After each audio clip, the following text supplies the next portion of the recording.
Yo, what's good, y'all? Welcome to this week's episode of Talks with TVBOO. Welcome to the podcast. Really appreciate y'all being here, man. Hope you're having a great week.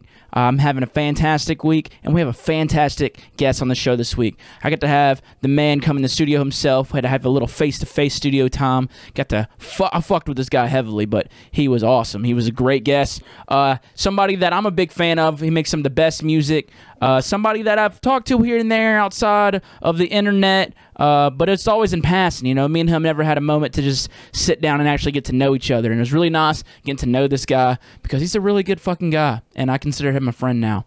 He played New Orleans while he was here. He sold out Republic. It was their first show back. He fucking sold it out, which was awesome to see, and I'm just gonna let this episode get into it, man. Ladies and gentlemen, my new friend INZO.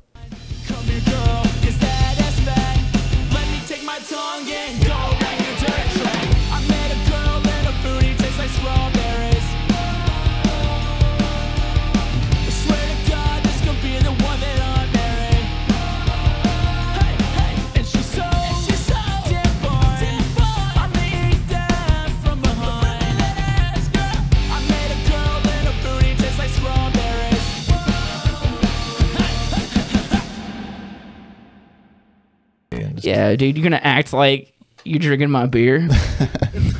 It's gonna be cool. Yeah, dude, but you can't drink beer. Okay, so I want to start out with the show because you just got here. Okay, welcome to New Orleans, by the way. Hey, man. Thank you for coming on the show. Thank you for having me. Yeah, I'm glad you're here. Big fan. You know, I like your stuff. You know, I like how you do things. Okay, and I like how you look doing it too. Can I just go ahead and say that? But you're a man who cannot drink beer. I offered you a nice cold one, and you said you were allergic. Beer and wine, and it's the worst because I miss a nice Corona with a lime on a hot summer day. You know? Yeah, dude. Like, I'm sick of Corona, but we know. Yeah, it sucks. Damn, dude. So when did tell me about this? So you literally told me a second ago it didn't happen until. Literally didn't happen until I turned 21. So obviously I drank a little bit in college between 18 and 20, and then illegally, huh? Yes, illegally. Oh my God, INZO breaks the law. Watch out, yeah. But yeah, literally as soon as I turned 21, beer and wine just out of nowhere started messing with my stomach. And at first it was only a certain type of beer. Mexican beer I could drink, so like Modelo and Corona was fine for the initial sort of allergization process or whatever you want to call it. But yeah, then eventually Mexican beers went as well. Damn, dude. Always try like the German beers or something like that. Like the Heineken's. Yeah, Heineken's is a German beer. So like, yeah, no, those were like some of the first ones to go, pretty much. Damn, I don't even drink Heineken's anyway, dude. Like, really? Yeah, they're fucking weird, dude. Just PBR only, huh? Listen, dude, so I do love the absolute fuck out of PBR, right? It's my favorite beer to drink. But I do like other beers, right? But if there's a picture taken of me and I'm drinking another beer, or if I'm out in public and someone sees me with another beer, you're done, dude. Yeah, they come from my throat, bro. Yeah, dude, totally. Well, I was gonna ask you a follow-up question to that, I guess, about if you had to pick like another favorite beer, but I don't think I should. Coors Light, dude. I love a good Coors Light. Yeah, true that. Oh yeah, nice cold Coors Light. You can see the mountains, man. And I do like a damn Corona on the beach, dude. Yeah, Corona dude, with a lime on the beach. You can't go wrong. It's so good. Really refreshing, actually. Is there any like medication you could take to kind of so you don't have allergic reactions? Not really. I mean, not that I know of at least, but I actually was so desperate for some sort of allergy cure that not too long ago I was researching the latest developments, I guess, for allergy research and whatnot. And so I literally emailed one of the doctors on this research paper because I was like having a fucking reaction as I was eating this protein bar. I'm just because I'm allergic to nuts and like coconut and a whole bunch of shit. Jesus, dude. And eggs. Yeah, that's the newest one. God, dude. So, Lord handed you a bad hand.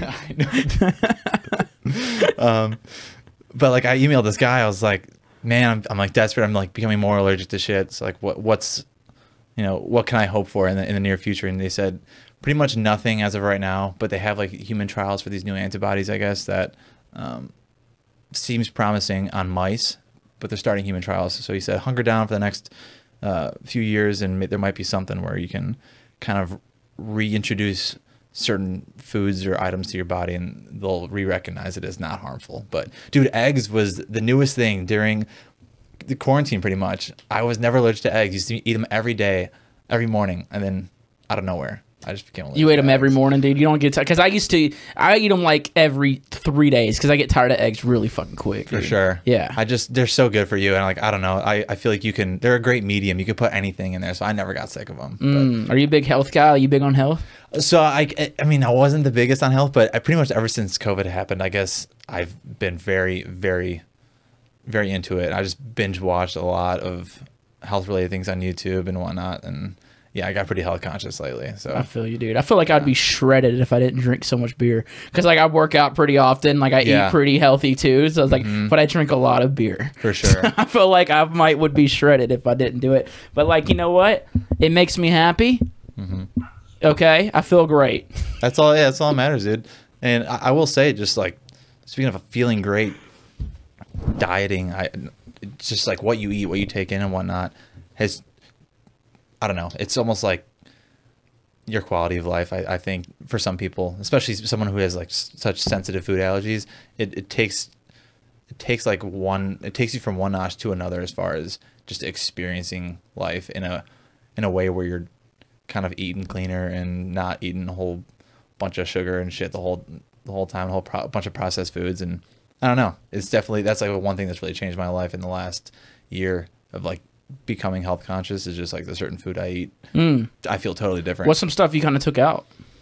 Well, I basically just like cut back on the sugars and Beer have sugar in it? I mean, technically there's like, it's got like glucose in it, but I don't think it has like straight up like fructose sugar and whatnot. But okay, I don't know. I'm not a scientist either. So. Yeah, right on. Disclaimer. Yeah, I'm just a DJ. But yeah, just cut back on the sugar pretty much. I don't know. Plus, it always made me like feel kind of. There's like science to it, like chemically speaking. If you have like a bunch of sugar, it can make you feel anxious and depressed like later on, you know. So yeah, also like your dick might not work. You fucking keep eating all that stuff, dude. So that also true. Yeah, also bro, true. I'm trying to have my dick work. You know what I mean? Yeah. You can't blame it on the whiskey at fucking noon. You know what I mean?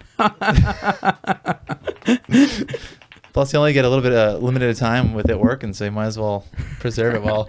Hey man, you got it. Gotta live it while we can, dude. Fucking A. Exactly. Yeah. So what about like fast food? You still fucks with that, dude? Because anytime I buy a Whataburger, I'm like, fuck me. I'm trying to figure out who I gotta blow to get a Whataburger here in New Orleans, man. We ain't got one here. Dude, one time I went to try to go get Whataburger, it was like shutting down because there was some fight that broke out, I guess, and it was like super late at night. I was on my way to the airport. I was like, this is my one chance, and I couldn't even get it. And that sounds like a Whataburger story too. And then I tried to go back again. I think by the time I went to go back and get it again, actually I did get it one time. It was en route from Dallas to Houston.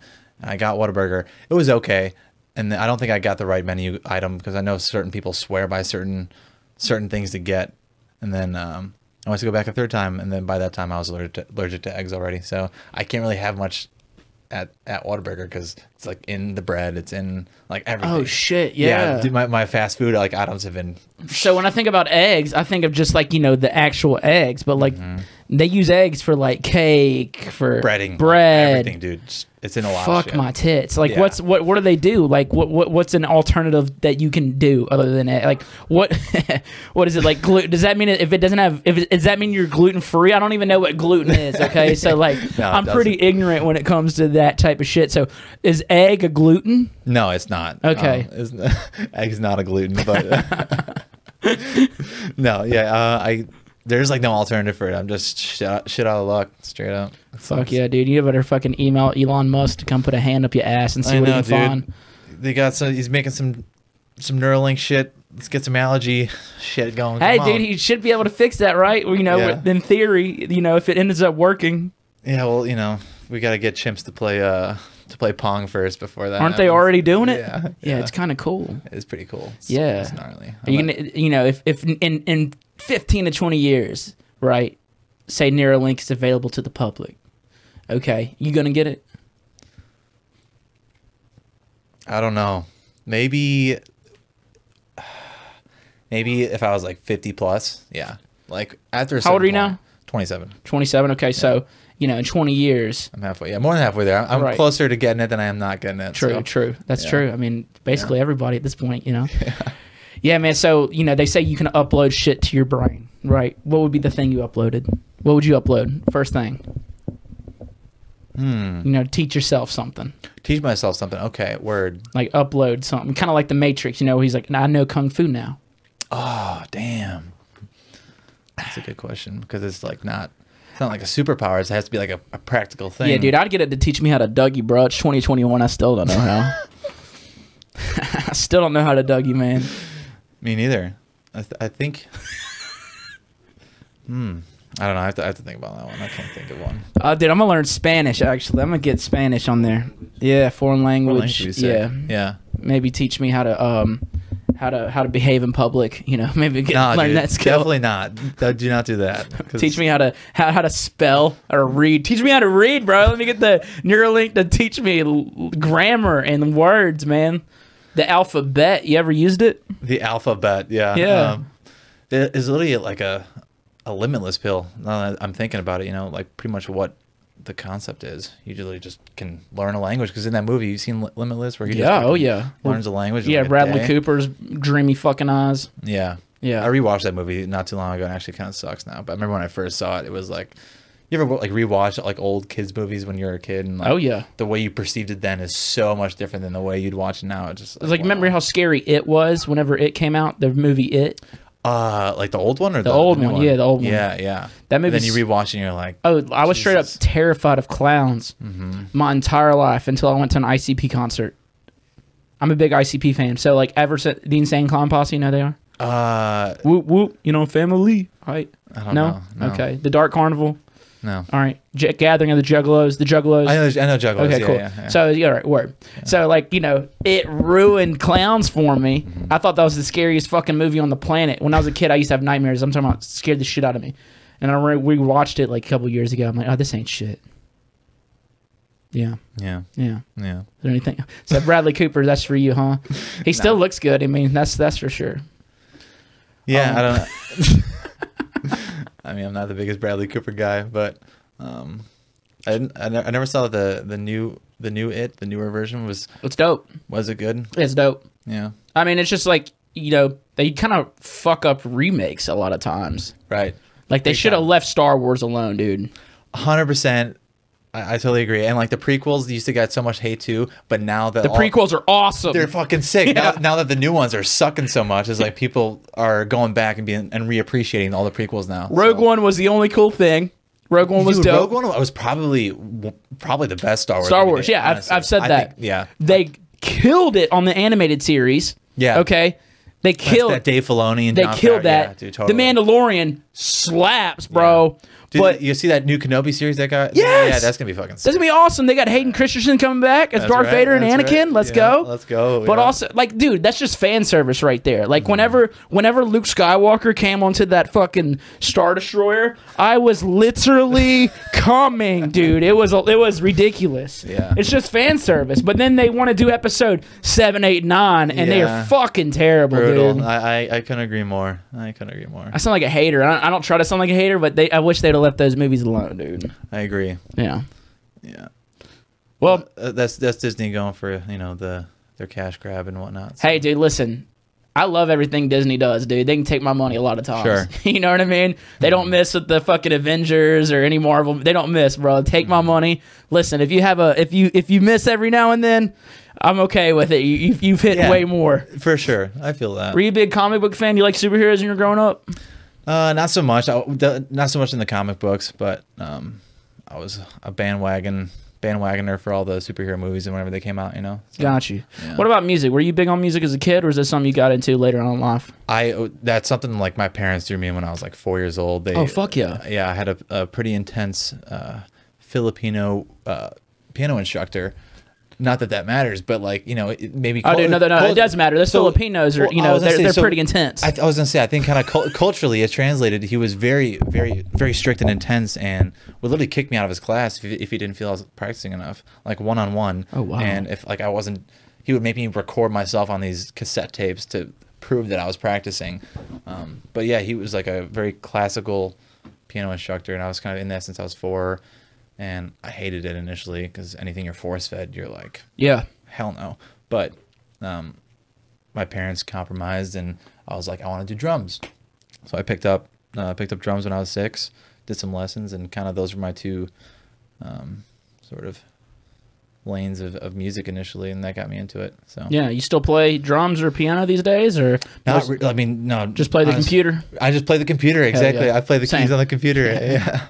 My skills have definitely worn off, because I used to do like piano competitions and was pretty good, but man, you would not guess that I used to do piano competitions, because I definitely lost my skills quite a bit. Oh, I feel you, bro. I got on a kit the other day, a drum kit. I literally drummed every single day from the age of 9 till about 21. And I got on a kit the other day, and I was rusty as fuck. Yeah. But like I said, I'm going to have that room to myself. That's going to be a drum room now. So I'm going to be playing every single day again. And it sucks, bro, because you get so sharp on it, and then you just fall off, man. Straight up, but you'll pick it up, no problem. Yeah. I mean, I was already like, even just like for me jamming, I've played for like an hour, and I was like, within the hour, I was already feeling better. But I was just like, fuck, my timing was so off. And Yeah, dude, totally.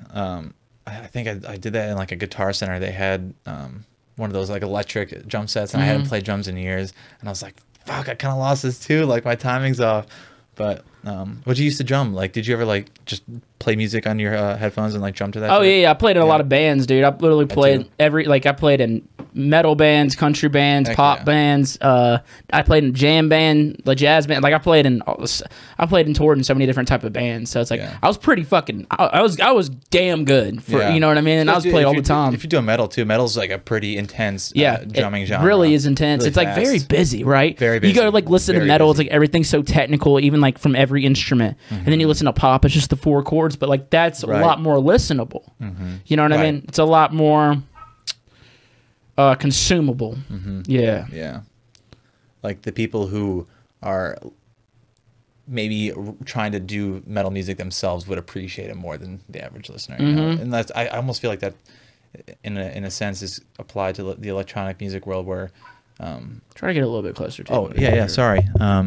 The electronic music world, where people are so like crazy and like the complexity and sound design and whatnot, where you definitely get people who appreciate that more. Maybe people who are the people who are trying to make music themselves, you know. And it doesn't get as appreciated by maybe some common listeners, unfortunately, because you know it's definitely a crazy gnarly skill and talent to have to make some complex and crazy sounds and songs and whatnot. But yeah, I feel like it also applies just to metal and I do like what you said though. All right, so whenever you're approaching writing songs, okay, you know, do you focus more on like the sound designing process of it, or like where, you know, because with different genres, you know, you and I don't, our genres are a little different. You know what I mean?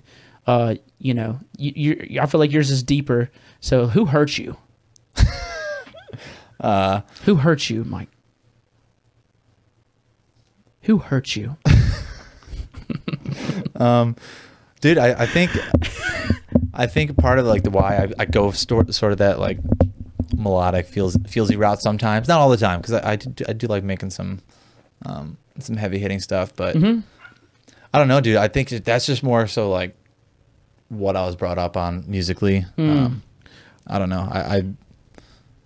I have like a weird association with, not like weird, but definitely an association with seeing like mountains and like vast landscapes with these sort of ethereal and spacious sounds that are very melodic and pretty. And I don't know, that struck a chord with me since I was like a kid. So you get inspired by the outdoors is what it sounds like. Pretty much like the mountains. Like I want to move to I really want to move to Colorado. I think I'm going to. Oh, dude, I feel you, man. I want to, like I was telling you about Arkansas a minute ago. Right. You know, like I'm the outdoors inspires the absolute fuck out of me more than anything else on this planet. I think is the outdoors and comedy. Those things fucking inspired me to write music. I'm with you on that, and I actually I kind of want to pick your brain a little bit about comedy and whatnot. Like what I'm sure maybe people have asked you this on prior episodes and whatnot, but what got you into that? Was that something you're just kind of born having that charisma and whatnot? Yeah, dude. I literally like I was something I was kind of born with. I've just always been the funny guy. I've always had the energy, you know.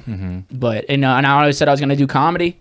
I always said I was going to do it whenever the tab, because music's my main thing. Always will be, always, you know, I don't think I'll ever be a serious comedian. I do it for fun. It's a hobby, right? But whenever I was like, I can't pick up a hobby until the main hobby, music, was doing well. And I always said once the TVBOO project was doing its own thing, then I'd pick up comedy.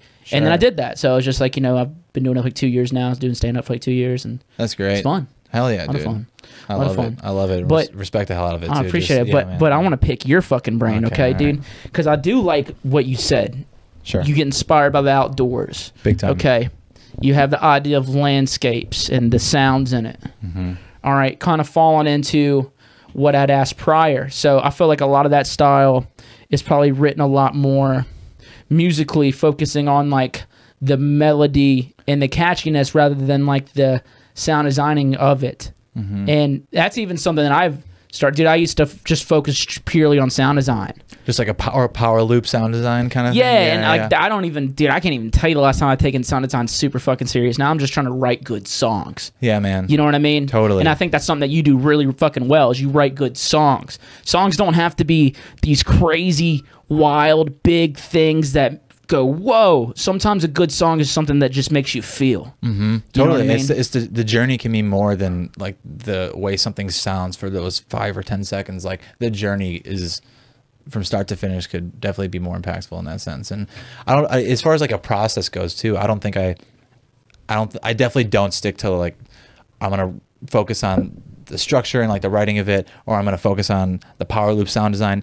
Honestly, I kind of do either way or one of those ways depending on the song and kind of what I'm going for, because I don't know, I think there is value to sometimes trying to get that cool sound design power loop, but I also think you know, it really, I think it just depends on what you're going for. But I notice whenever I've done that, try to get that power loop, I get stuck on that. I'm like, I don't know how to expand on this. So I just get stuck with something that sounds kind of cool, but it doesn't mean anything because there's no context. So I find whenever I'm focusing like on the sound designing aspect, when I'm just focusing on like, you know, making something that hits, like you said, I get stuck on it because I don't connect with it, right? So some of these like bangers I've put out, I don't like actually connect with because there's no like deeper, I won't even say like deeper meaning, but it's not anything like to latch onto other than just cool sounds, right? So I'll always like, you know, writing a funky groove or like even just goofiness in a song. Like that stuff fucking, you know, rocks with me big time. So yeah. Yeah, dude. Speaking of like the funky stuff, I know you were saying how Grizz is one of your favorite producers and whatnot, dude. He's definitely put me on to that whole funkier stuff when I was first getting into electronic music, dude. And just, I don't know, just I'm giving an appreciation bit here for Grizz because he's the man, dude. He is he is literally my favorite artist on the fucking planet. Yeah, he's definitely like top 3 like live performances. Wait, did you tweet at him the other day? You're like, Grizz, I want to make a track. Was dude, that you? It wasn't the other day. It was like a couple weeks ago. Yeah. Did he reach out to you? Nah, dude. Damn, bro. 3,000 something likes and still no. Hey, everybody who's listening to this podcast or watching this on YouTube, tweet at Grizz. Make a song with INZO. We'll see if it works. We'll see if it works. I hope it works. I hope so too. I hope it works. I mean, dude, Twitter's the one that hooked me up with the collab with them. Really? In a way, I tweeted and I was like, I wanted Grizz on the show. I wanted him to be one of the, I think he was the first guest of 2021.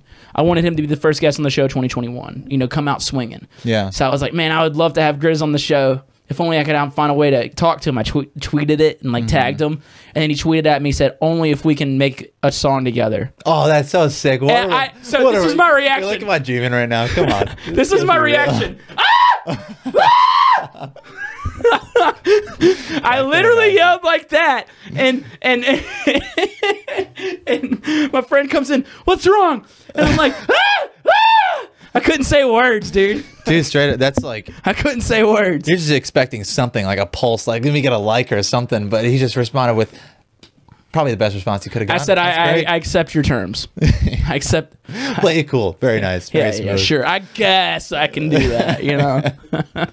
You're fucking pulling my dick here, bro. I guess I gotta do it. That's great. But yeah, shout out Grizz, dude. Fuck yeah. So speaking of the music, how was making music during all this? Was it tough for you? Was it easy? Like, did you find inspiration? Like, how was your COVID life, man? I know we talked about the health. You focused on that, but how was the music for you? I think initially I was kind of like, oh, everybody's kind of just stopping life right now because that's what we're supposed to do, right? So I kind of didn't touch music for the initial maybe like month or so. And well, let me interrupt you. Is that hard to do? to take a break for like a whole month from music? Is that a hard thing to do for you? It wasn't hard when I was pretty easily distracted being at home. And Got you. Because I know this is something that a lot of producers struggle with is, I mean, I have a lot of students who, you know, sometimes they're like, they can't make anything, but it's like, dude, you've been in the studio every day for the last 2 months, fucking banging your head against the wall. Yeah. Breaks are necessary. Like a month though, like I know I have been taking more breaks recently, and it's been helping so much with my music. Oh my God, yeah. Literally, I finished a song today, finished a song yesterday, but I was gone for the whole week. You know what I'm saying? So it's helping. But a month, I feel like I would lose my mind. So as a month wasn't hard for you. No, I will say there's definitely a limit to how long that break should be, because you know, if you don't use it, you lose it. And like I feel like if you take too long of a break, it's gonna get hard getting back into things. So that was I feel a learning experience too. That was probably the longest break I took. It was honestly maybe just over a month, and it was definitely not the easiest process to get back into it. It's like you got too spoiled. Sure. Yeah. Totally. But kind of after that, I definitely I started getting back into it, and I was kind of making lo-fi stuff for a bit, because that's fun. It is fun. It's super chill, because you're super like, chill. Because I mean, that's all you're doing. Like when you're in this quarantine era and you have nothing to do, like all you're doing is chilling. You're not like going out. You're not making party music or whatever. So I just wanted to make stuff I was just gonna vibe to, you know. Yep, and, did the same thing, man. Go hang out in a hammock and play some chill beats or something kind of, something cool. But that's kind of what I was doing, and then actually I put out that remix of I Fall Apart by Post Malone. Actually kind of just started off as like a lo-fi beat, but Post Malone's vocal just works on it perfectly. So classic. But yeah, that's kind of the vibe. But then I actually did make some more, not so much like lo-fi, it's like high quality lo-fi. It's like produced pretty well to where it kind of slams, but it's like high quality music using lo-fi samples probably, huh? Kind of just like more so lo-fi, like yeah, kind of like lo-fi samples. Where like, I love those lo-fi samples, dude. The snare is like super short-tailed and like I was literally writing a beat today. It was like a hard ass beat, lo-fi drums. Yeah, dude, it definitely hits different. It's cool because it actually, like, kind of being a nerd for a second, but it leaves a lot of room for some of the high-end, fully sounding frequencies on all the other elements. It allows them to stand out a lot more, because they're usually pretty filtered sounds usually. The lo-fi stuff, but it leaves a lot of room for leaves a lot of room for some of the other elements to kind of move in that higher end of the frequency spectrum. So it sounds different. I like that you you took a break from making like the bass music stuff, or what would you consider? Would you consider yours bass music, your genre, your style? Well, I mean, I don't know. Like future bass, like what would your genre be? I feel like you're like a future bass. You know what I mean? Like you're that next wave of the future bass. I don't know. You're that future bass times two. I that'd be cool, I guess, but I don't know, because I don't want to like tie myself down to a. Oh, dude, I want to tie you down. I mean, continue. Not yet, dude.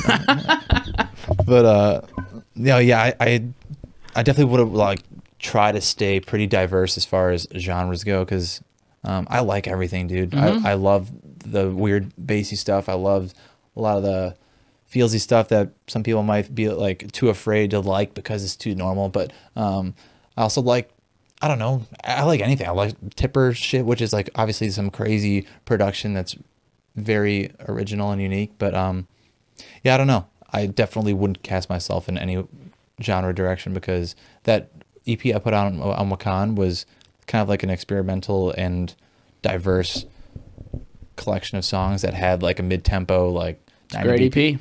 Yeah, 90, like it was like a 90 BPM, like heavy hitting song on there, but then it had like Let It Slide, which is a super funky, like 104 more dancey song, and then I have some other songs that are kind of more future bassy, some of my like older songs and some of the newer ones, but I don't know, dude. I like everything. Same, dude. I find it helps me write, period. I mean, like, I write a lot of non-electronic music.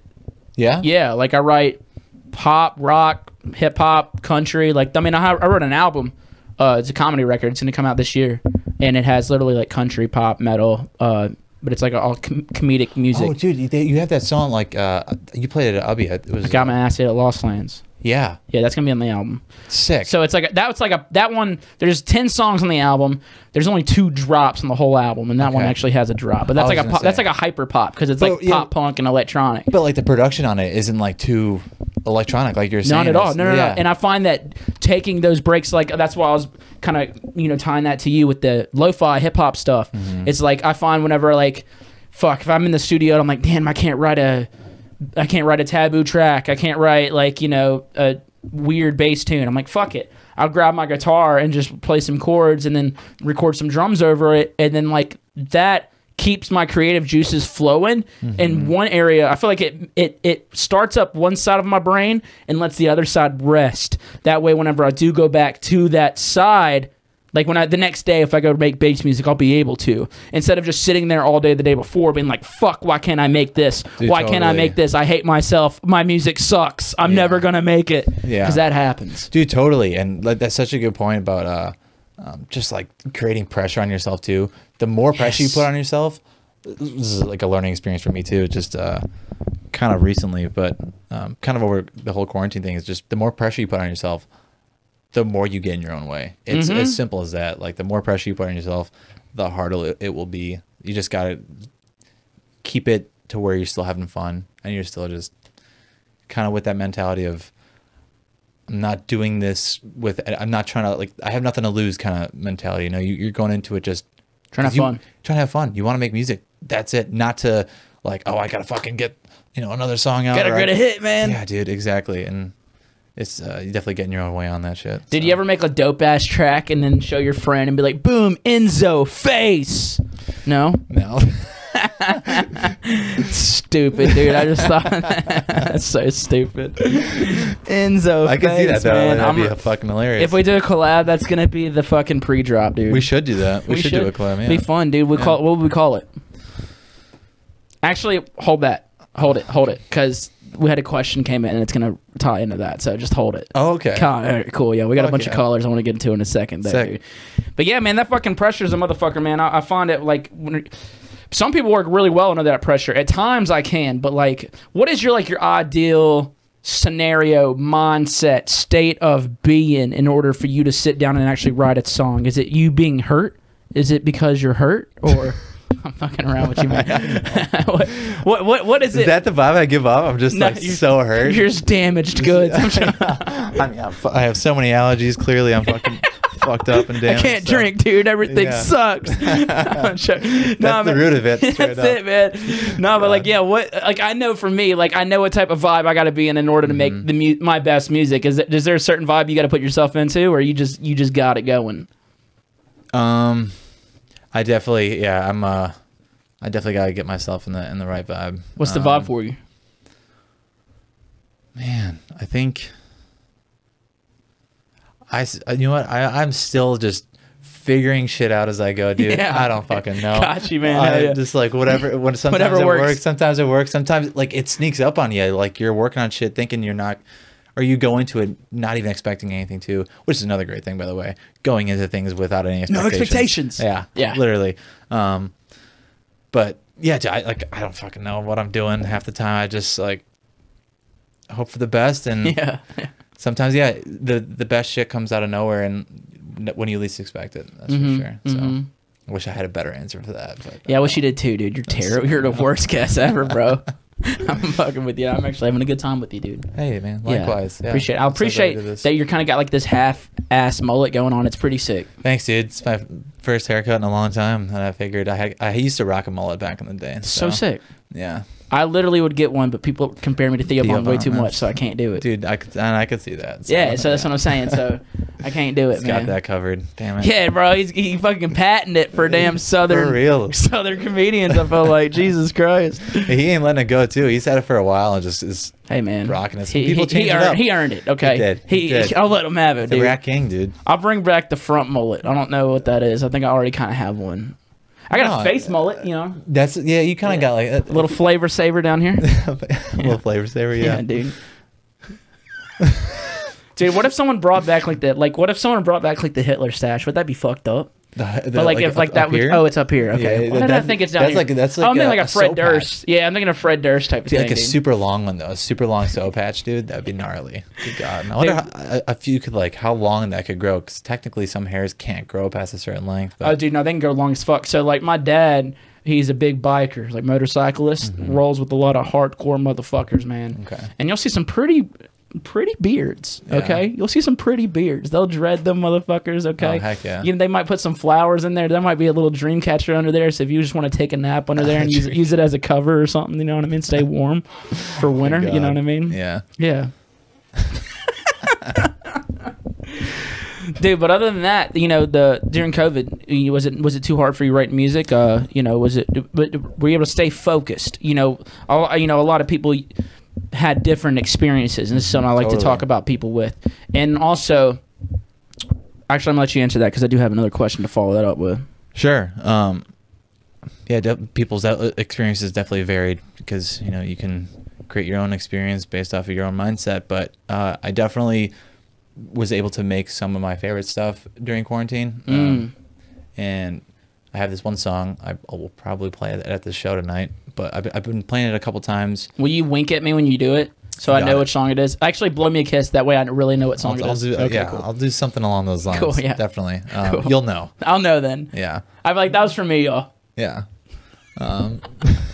But yeah, I was able to make some cool things for sure. But don't get me wrong, I had those moments where I'm like, do I literally need to think of another career? Because dude, I don't think any of us knew that it was going to come back as quickly or as strongly as it did, like initially, you know.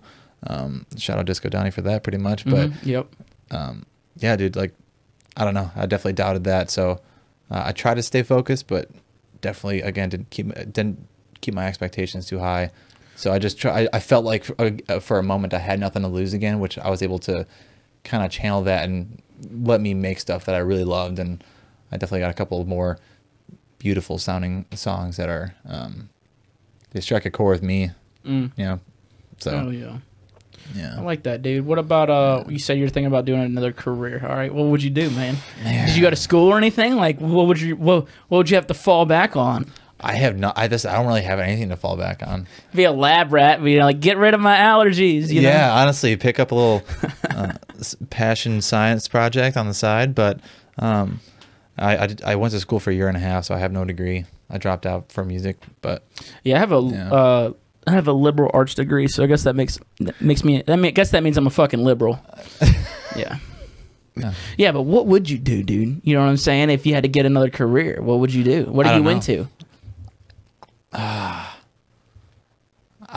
don't know. I really don't. I'm into some nerdy sciences stuff like astronomy and physics, but like I didn't go to school for that shit. There's like so many more people who are way more capable and should be doing careers in those fields that I shouldn't be. But in another universe, if I had something to fall back on, I would try to re-pursue something in that science realm. Yeah, I don't know. I'm a huge Elon fanboy and everything he's doing with SpaceX. Are you a simp for Elon, dude? Yeah, pretty much. Hell yeah, dude. Right on. Dude, he's an absolute meme lord and just absolute meme clown. lord. Yeah, he is, man. It's kind of cool. It is kind of cool. What billionaire do you know is like? I don't know any billionaires, you know. So fuck, so true. I grew up pretty white trash and poor. What billionaire do you know of? You know, Elon Musk. Okay. The Gates. Okay. The Gates. Right. The Waldens. I don't even know the Waldens. The people who did Walmart. I think their last name's Walden, right? Cool. Yeah, Walton. Sorry, the Waltons. You know, Walmart. That's about it. Oh. Yeah. Well, fuck. Bezos. America. Okay. America are billionaires. Hey, you know, we don't. It's fake debt. America. It's not even real. It's fake news. Okay, it's not even real debt. Yeah, I don't know what am I into? I'm into big booty black bitches. I don't know if I could, you know, have a career on that. It's a solid career. I'm here to study. I'm here to study big booty black bitches. So you're in New Orleans tonight. First time in New Orleans. What do you expect? What are you going into tonight thinking? No expectations. No expectations. No. Sold out, dude. Congratulations on that. Thank you. It's a big deal. It really is a big deal. Like I said, Republic is not an easy venue to sell out. Sick. I've seen some really fucking big artists in there. Like you know, like festival headliners not sell that place out. Yeah. So, congratulations. I appreciate it. Thank you. That's a big deal, man. That's actually a big goal of mine. I've never had a headline show up there. Really? At Republic. Nah, I haven't played in Republic in like almost 2 years. No, well over 2 years at this point. Yeah. But that's a big thing I want to do in 2022 is do a headline show there, and that's a big goal. I have it written down somewhere that I want to sell that bitch out. So heck yeah, dude. That's a good job on your. I'm proud of you, dude. I'm happy for you. I appreciate it. I'm excited to watch you this evening. Sick. Yeah. First time New Orleans. What have you heard about the place? About the city of New Orleans? A lot of just that it is a party city, and then it gets down. That's literally it. So like with your music, right? And tonight being in New Orleans in like a big headliner slot, because I saw you at Ubby. I saw you at Sunset. Vibey stuff, right? Real vibey. Is that the vibe you go for, like in club headliners, or are you like, what you do? What you do, Daddy? I ain't seen you in a club. So is this considered like is it like a club venue? Yeah. Oh fuck, I didn't know that. Well, I don't know. My initial thought was that it's more of just like an open venue for whatever show, no matter who it is. So no, that's what it is. Yeah, Okay. it really is. But I mean, at nighttime they turn that bitch into a club, bro. Really? You should see it. I mean, they have a couple booths up there, but not a whole lot. You know what I'm saying? For the most part, it really is just like a venue. I gotcha. But dude, you don't feel like you're in a club. That bitch is lit. I see. Okay. Well, I mean, I haven't played a whole lot of club shows in the last few years. When I was like initially DJing, I did no problem. But for something like this, I guess I went into thinking that I don't know. My sets do have high like energy in them, a good amount. But towards the end, I like to kind of go for the vibey, feelsy stuff, and maybe showcase some. I feel like because again, it's like a headline show that I'd be able to get away with and take the risk of. Oh yeah, you can get away with anything. Whatever I want. Really. They're there for you. You know. Yeah, and then that's like something I try to remind myself for something like this is I can play something that I try to play one of these songs at Ubby and like. It just did not work. It was just not the vibe at all. And like, it was a risk. I wanted to try it out. I was like, I know this is going to be risky. But fuck it. It might not work. And it didn't work. I had a few people be like, oh, that song was dope. But I had a couple of friends be like, that might not have been the best time to play it at a festival when people are just trying to get back and rage and whatnot. So I feel like tonight is definitely something or the place for something like that. For sure, man. I do the same thing at the end of my sets. I do the vibey stuff, man. Like I have a lot of like, remixes that are like really kind of up your alley actually. I have never released them. I play them to the end of my sets, but I didn't do them at Ubby or Sunset. But like whenever I'm at clubs or venues, I usually close out with the vibey shit, you know what I mean? Yeah. Or like at festivals, I'm just closing out with I got my ass ate at Lost Land. So can't go wrong with that, dude. That is a bop, no doubt. That's a good time, man. It's a good time. Well, look, we got a lot of fan questions, man. I want to get to them. Cool. You know, let's just get to them over here. Let me pull them up, dude. How we doing over here? Let's get going. Hi, this is Sophie from upstate New York. Okay, and rewind it. Hi, this is Sophie from upstate New York, and I was calling with a question for INZO. I was just wondering what it's like to be known for the song Overthinker. Obviously, it's become incredibly popular in the EDM scene, and I was just wondering if it's one of those songs that INZO still really loves, or if it's become kind of something he doesn't like to play as much now that it's so known, and if it's kind of lost its spark. I was also wondering where the inspiration came from, because that song has saved so many lives. Much love. Thank you guys for everything you do. Good question. I appreciate you calling from upstate New York. I forgot her name. What'd she say her name was? I think Sophie. Sophie. Yeah, Thank you, Sophie. I really appreciate you calling into the show, man. Appreciate that. Yeah, man. What was it like? What was it like? What a well-worded question, too, just start to finish. But compliment her sentencing structures. Words. Okay. Yeah. Words. Sick. Yeah. It's a good question because I've definitely gone through already feeling like, oh, I'm tired of playing the song out. Oh, I'm tired of like being known for just that one song when I have all these other songs. But at the same time, the song did change my life as well, like in the process of making it, like hearing that speech initially. So I think much like the Star Wars prequels we talked about, like initially you hate them and then you kind of reappreciate them later on. And I feel like that's kind of how I am with the song. Like when I play it, I literally still, I don't think I never like consciously like think about this or know it going into it, but I literally tear up every time I play it. And it's beautiful. Yeah. And so I definitely, I thought I was getting sick of it, but I do not get sick of playing it yet anymore. So, but yeah, the inspiration like came from that was I was in like my old apartment and just like starting off, definitely was kind of going through some mental struggles with anxiety and whatnot, and literally Googled how to stop overthinking and just randomly strolled across that Alan Watts speech and did the YouTube to MP3 converter, downloaded it. I was like, I only downloaded it because the way he speaks and the rate at which he speaks is so slow and poetic. Yeah, it's got space in between the words. It's got space between silence. Yes, there's music in between the notes. Yeah, absolutely. And like the silence is like an instrument in itself, you know. And so the way he spoke was so nice. I was like, you could just put a piano behind this, and it's just perfect. So it kind of just snowballed. Once I downloaded it, played some piano, and I just built it up and built it up and built it out into a song pretty much. That's beautiful, man. Yeah. It's got millions of hits, man. Millions. Yeah. What's it at, like 39 million? Something like that. Yeah. That's ridiculous, dude. Yeah. How'd you get that? Was that just like all organic? Did you get on some Spotify playlisting? Like how'd that happen, man? I think give me some tips, bro. I'm trying to figure it out. I think it was pretty organic. Fucking A, man. Yeah, which is crazy because like I had released a song prior to that, and like, you know, I put some of my own money into like advertising and like the whole PR thing you could do for a song pretty much as an artist. And I did that for the song prior, being like, this is a dope song. This will be like a great song to put out. I was so excited for that one. Then fell flat. It didn't fall flat, but it did decent. But Overthinker, that one, I was like, that was the next song I put out, and I was like, this is a cool song. Like, I didn't put a whole lot into it though, and like it was pretty organic because like I didn't try to put a whole lot into it, and it kind of was an initial like year of it slowly kind of getting popular, and then it definitely just like took off at one point. But damn, was there ever any editorial playlist or anything? So I know I'm not sure, like there was definitely a couple big playlists it was in the Trap Nation playlist because I released it through Lowly, that's the label. Nice. And they're like associated with Trap Nation and whatnot. So they put in that playlist, and that definitely helped because they got a pretty big following on that playlist. So fuck yeah, dude. Yeah, that's killer, man. Fucking 39 million views. Crazy.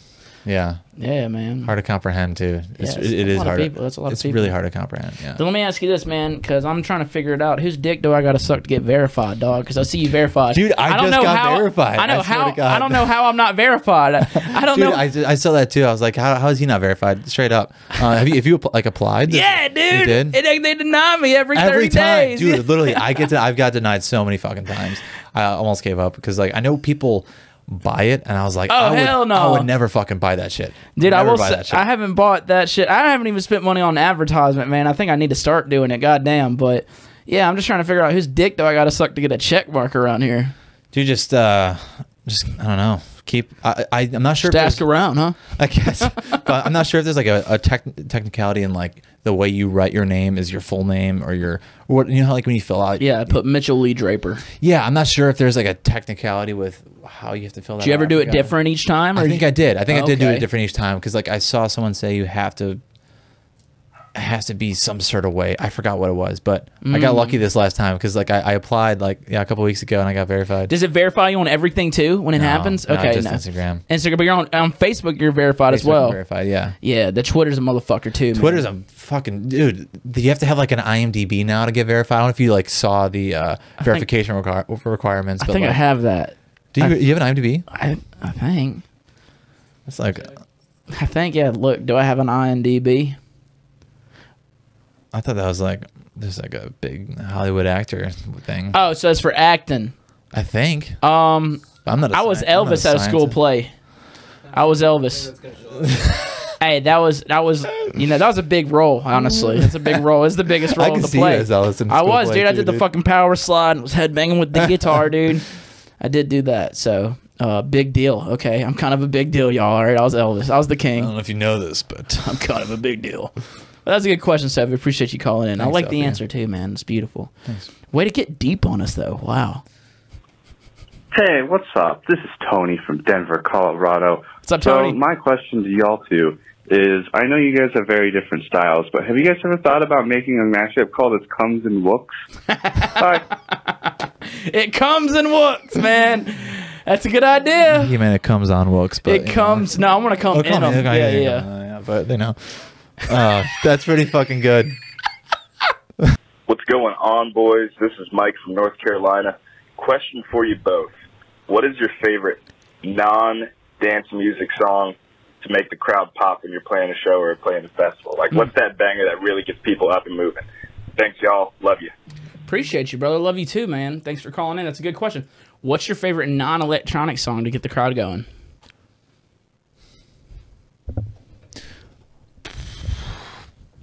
Three Little Birds by Bob Marley. Okay. It's not the most high energy, but it's a vibe. Everybody knows it. Everybody sings along. It's good. Hell yeah. How about you? I like Metro Station Shake It. Okay. Yeah. Yeah. Shake, Yeah. shake it. Yeah, It's yeah. a good one, man. It is a good one, It's a yeah. good one. I think I had to play that one at Damn Ubby.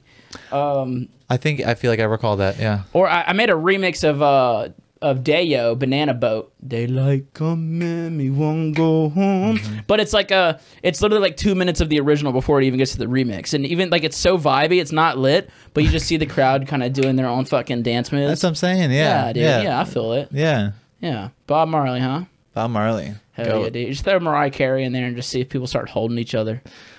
Dude. Who else am I gonna lean on when times get rough? Every time I think of Mariah Carey, I think of her Christmas song and just like I Don't Want a Lot for Christmas, that one, and just people headbanging to it. You know? You know what I'm talking- that's From that the Lost Lands yeah, ones. it's so that's funny, beautiful, man. so funny. Hey, I love Mariah Carey, dude. That girl has wrote some of the catchiest fucking pop singles, man. You know, we belong together. Okay, let's keep it going. Hey, Taboo, this is Alicia calling from Chicago. Was just wondering if you and INZO made a collab together, what's the first song name that you'd think of that you'd name it? Also, excited to see INZO at North Coast Fest, and Taboo, excited to see you on Peekaboo's tour this fall. Thanks. Hell yeah, appreciate you calling in from Chicago. What would we call it, man? What's our collab name? You want me to go first? Yeah, go for it. Spiritual hillbilly. Spiritual hillbilly. Or the spiritual redneck. Or the damaged Come on. country boy. Yeah, dude. Fuck. The spiritual hillbilly is pretty good, man. Shout out Madison on that song title she gave me, though. Keep going. What would you want to call it? I don't know. Any hillbilly allergies or some Hillbilly allergies, dude. Yeah. Allergic to rednecks. Allergic to rednecks. Yo, that allergic to rednecks. That's pretty good. I like that. Yeah. Yeah. I often try to think of spoonerizing anything that I come up with like for names and whatnot, but it's not really working. Spoonerize them. Spoonerize, where you switch like the letters around, so like the first letter of each word. Oh, So INZO booty. INZO booty. I'm INZO booty, boy. INZO face, INZO booty. I'm not sure if that works, but You're like, I am not sure if I agree with this one right here. it'd be like a bold crew. What? A spoonerism would be like bold crew instead of cold brew. Okay, dude. I See thought you what were I'm trying to saying? combine our two names together, kind of like a Grizztronics. Okay, I thought that's what you were going for. It's kind of like that, but then you would just switch the letters around, so it'd be like Tisgronix. I'm just saying, I'm just saying, like INZO booty. I'm INZO booty, dude. Yeah. Yeah. Tab booty, INZO, Okay. INZO booty. You know what I'm saying? Yeah, I got it. INZO boo, bro. It's like I'm fucking your girl. I'm INZO boo. What you doing tonight, bro? I'm INZO boo. That's good. That's good, man. That's good. That's a fun one. I like that question. It's a fun question. So INZO boo. Possibilities are endless, no doubt. Yeah. Redneck tears. Yeah, redneck tears.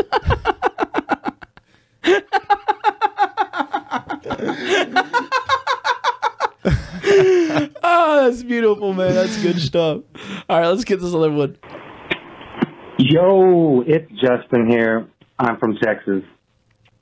Nice to meet both of you. Well, I'd like to at least. Well, anyways, Enzo, Taboo, I have a question for both of y'all guys.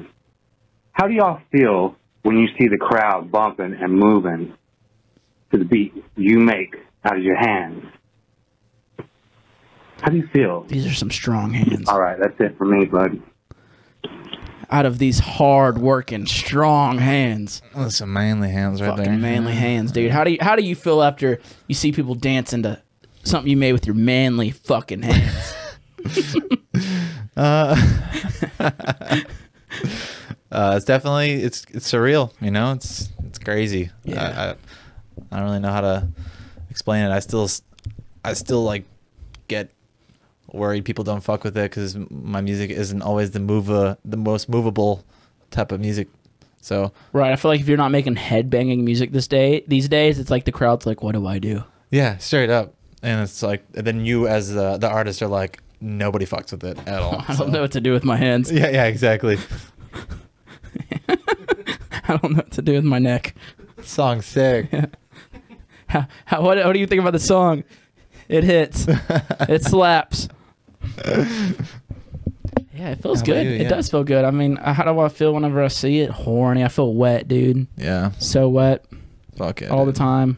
Yeah, that's what's up. It just makes my inner wet ass pussies that much wetter. You're WAP? Yeah, dude. Stupid.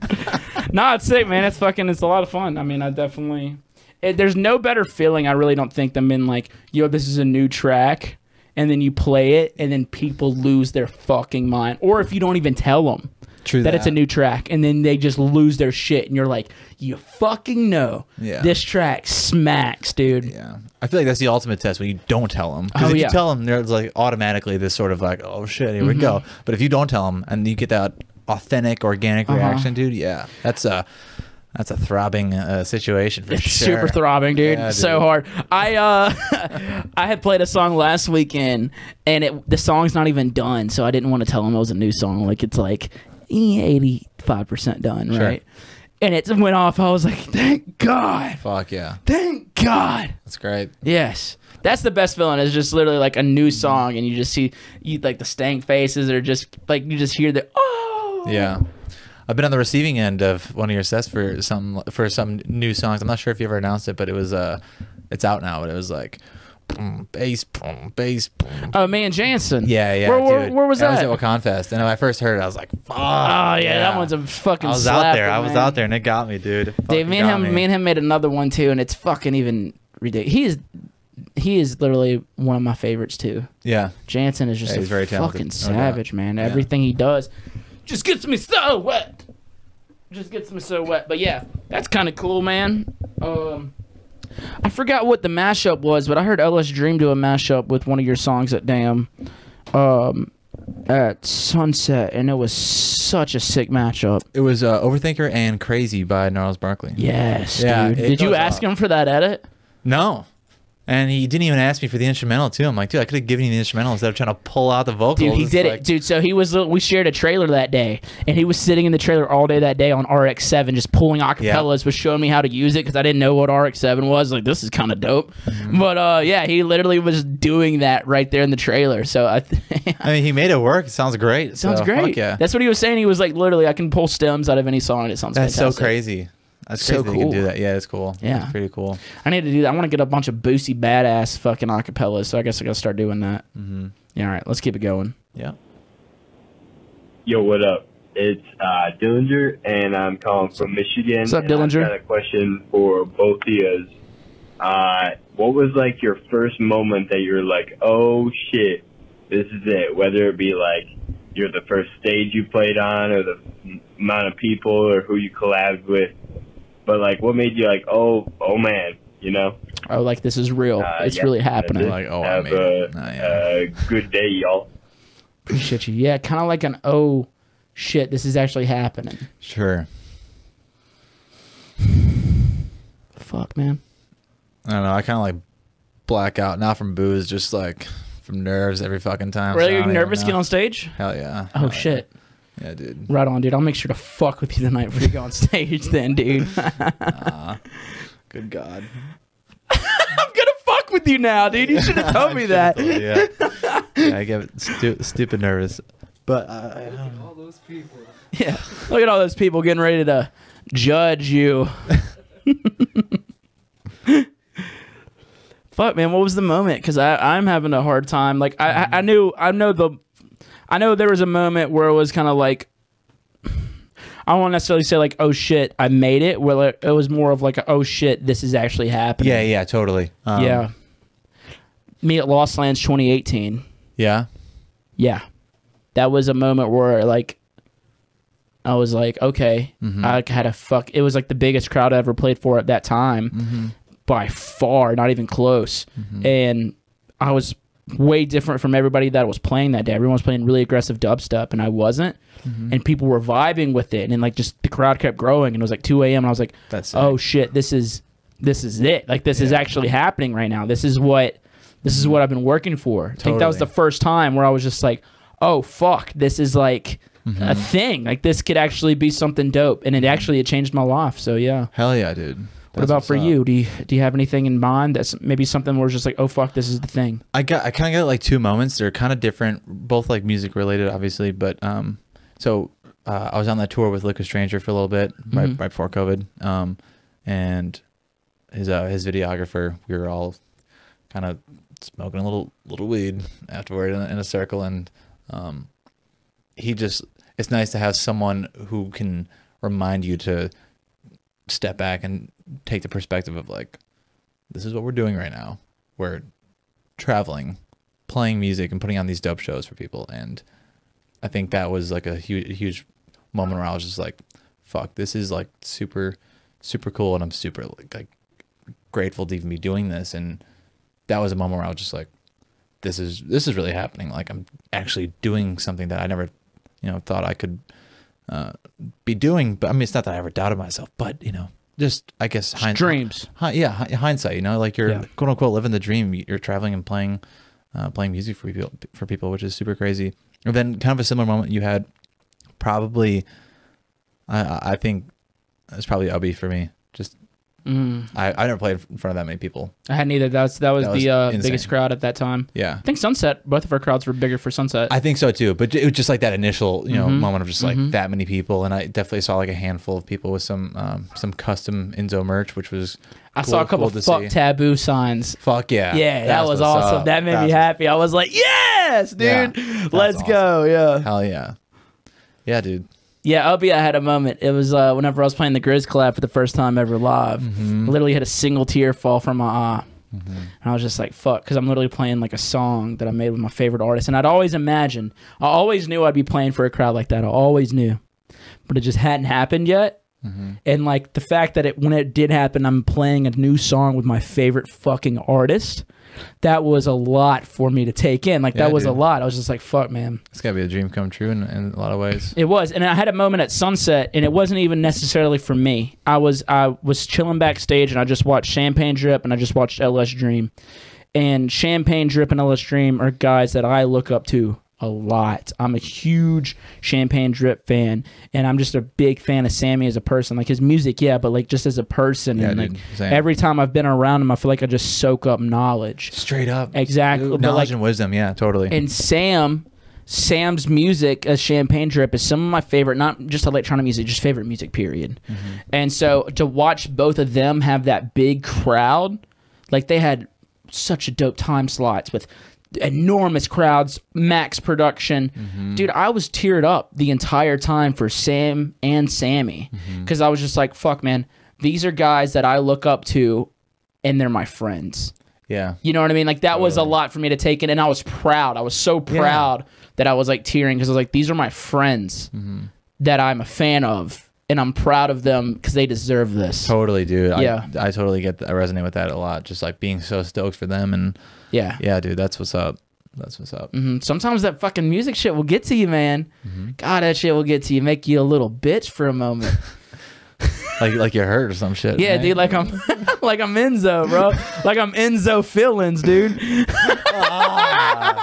Damn, you could do that shit all the time. All day, baby. Let's go. Oh my God. I love that question, man. That's a great question. Let's keep it rolling.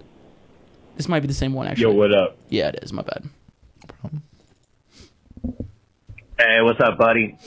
Thanks for answering my phone call last time. Again, I love you. Love you. I got a question for you. It's Danny from California. I wanted to know if you could be any kind of dog, any kind at all, what dog would you be? This goes for both of y'all. Again, I love both your music. Have a great night. Any type of dog, bro. What you want to be? Damn. I'd want to be a street dog, bro. I'm not going to lie. Street dog? Got no responsibilities, dude. You just go around knocking up other people's dogs and then you off, baby. Didn't even know that was a kind of dog, but yeah, bro, them street dogs. Culturally, yeah, sure. Yeah, you know, man. For real, what would I want to be? Probably like, I want to be like a I don't want to be a little lap dog. I want to be something that I could go fucking. They got small brains too. I feel like they're not. They're kind of stupid, but they're cute and they're great animals. But like I like a dog that's loyal, smart, but also skilled. Right. So like, my dog's a hunting dog. She's a squirrel dog. Right. I take her squirrel hunting. She likes to go with me fishing. Like I'd like to be a dog that.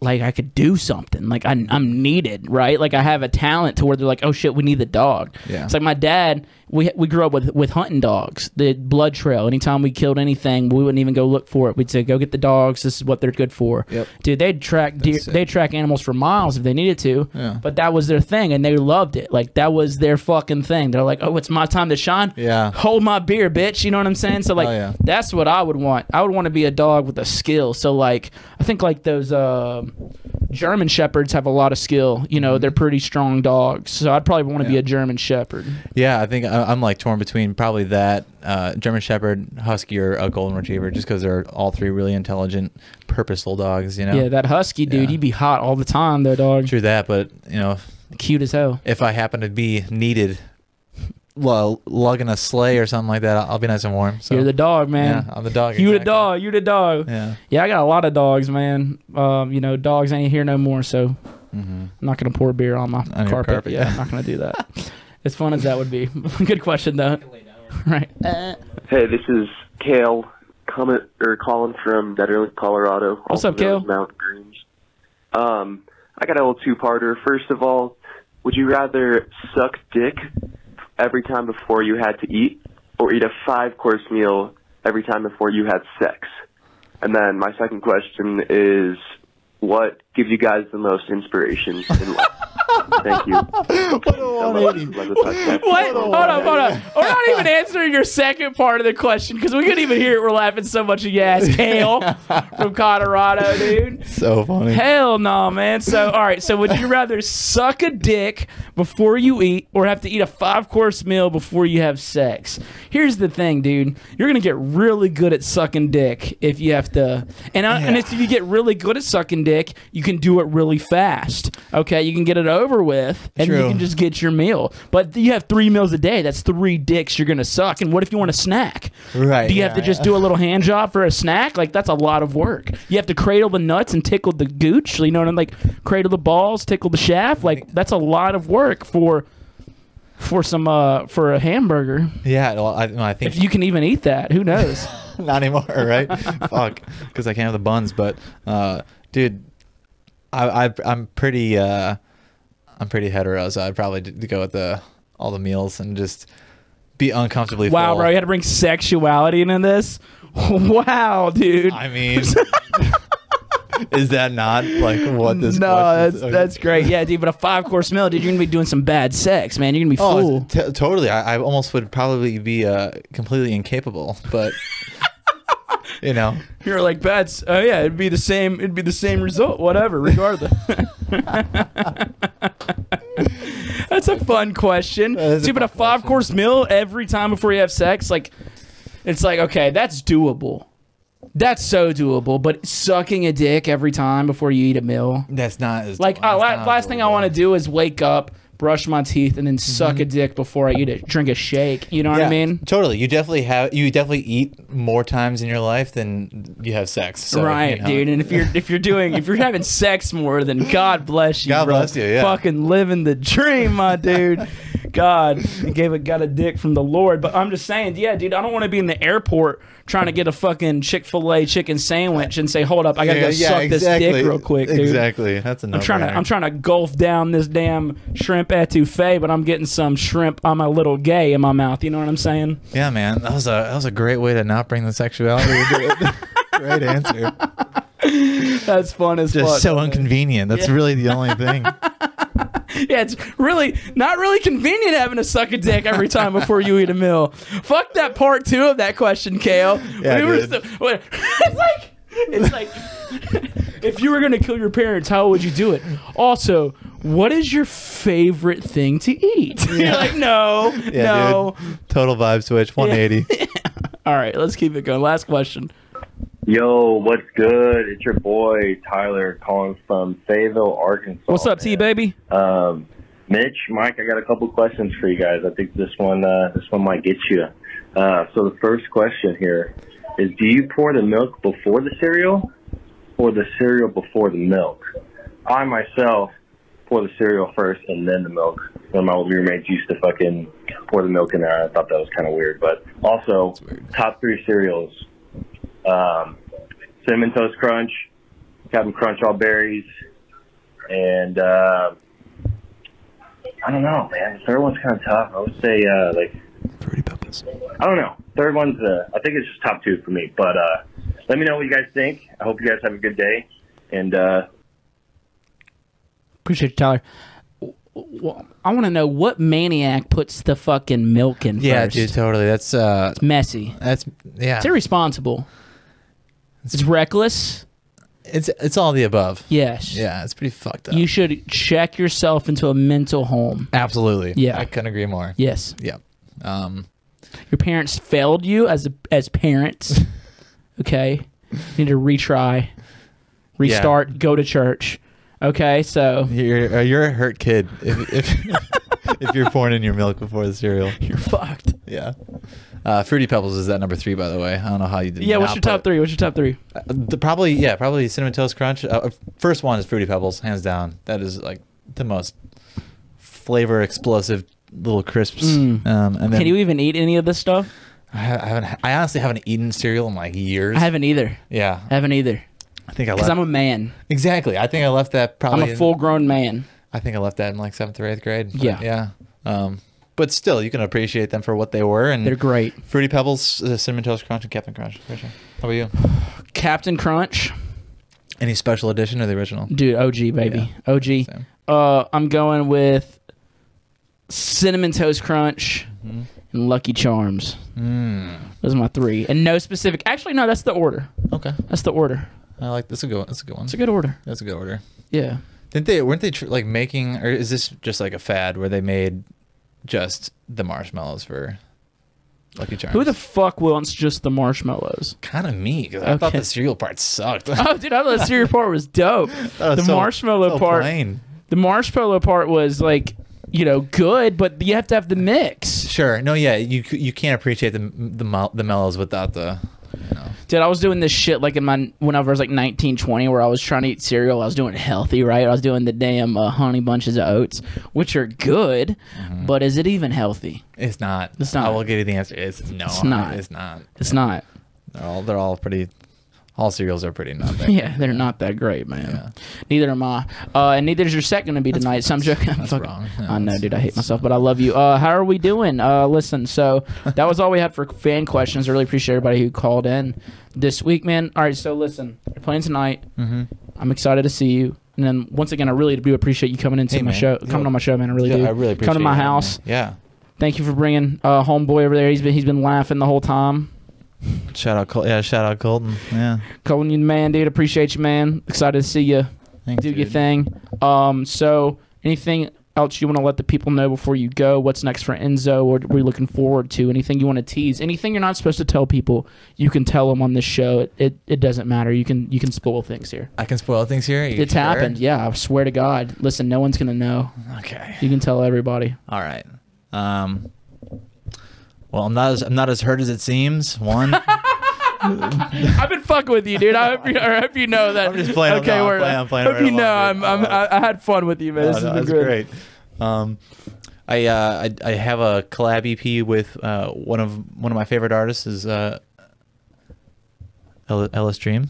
Ooh, y'all did a whole EP together. I think so. I think we are. But prior to that, I have a handful of singles I'm going to be putting out that are pretty all over the place. Hence why they're going to be singles, because they don't really belong with any other songs. But going to try to put out some of those throughout the summer. Then I have a sort of melodic hurt EP that will come out probably in the fall. That's probably it musically, and then you know, I'm looking to try to do my own tour early next year. So that's pretty much, you know, the mindset and the game plan moving forward. So keep an eye out for all that. Fuck yeah, dude. How many songs you sitting on right now that are gonna get released? I don't know. That's a good, because that's that last sentence right there. Because I have songs that I think are getting released, and then I wait 8 months to put them out, and I'm like, I'm not putting them out anymore. Hate them. Yeah. No, I don't hate them. It's just like they've just gotten pushed back to the point where you just can't put them out, dude. That too. I don't know. Number wise, I honestly don't know. Maybe 20, roughly 20 solid candidates that could actually see the light of day. It's a great number. Makes you where you can kind of relax a little bit. Yeah, definitely. That's nice. Yeah. But I wouldn't say all of them are 100% either. You know, they're all pretty within that 80 to 100% range. You know? Right. You never get that 100% until you get that, like, okay, I guess I can finish this now and get ready to release it. Yeah. Yeah. Pretty much. Or until then, it's playable. Yeah. Yeah. Exactly. Exactly. So yeah. Headline tour, huh? I'm gonna try. Yeah. Trying the same thing, man. Heck yeah. Yeah. So. Trying for like early next year. I think definitely 2022. I don't know when actually the seasons are. So I was on the phone with them today, and they're talking about what season. I forgot if it was spring or fall, but I don't know what seasons are. So it's like every season for you, right? What season? Yeah, it's just hot all the time. Is what it is, dude. That's all it is down here in Louisiana. It's just fucking hot. So. I don't know, but I'm gonna try it too, man. So fuck yeah, dude. I wish the best for you, man. And like you said, thank you again for coming on. Hey, man, I'm such a fan of you and like what you do. Just not just with music, but obviously with the podcast and comedy, and so much respect. So thanks, dude. If you see me crying tonight, it's because of you. I hope so. That's the goal. You know? Dude, that's a good. They were like, I saw Enzo and I cried. Do you see that? And you're like, dope. Yeah, no, straight up. Like, yeah. I honestly do. Like, I get pretty pumped about that, because I do try to achieve people to like have a good time, like getting rowdy in the beginning. But if I can make you cry at the end, like. It's weird whenever people tell me they were crying at my set. I'm like, wow, there's a whole lot of ass-eating jokes, I was gonna say, whole lot of dicks and crawfish things going on. Why are we crying? God, that's a very valid point. Yeah. Something's wrong. Anyway, I appreciate everybody listening to this week's Talks with Taboo. I will see y'all next week. Shout out Enzo for coming on. Peace. Peace.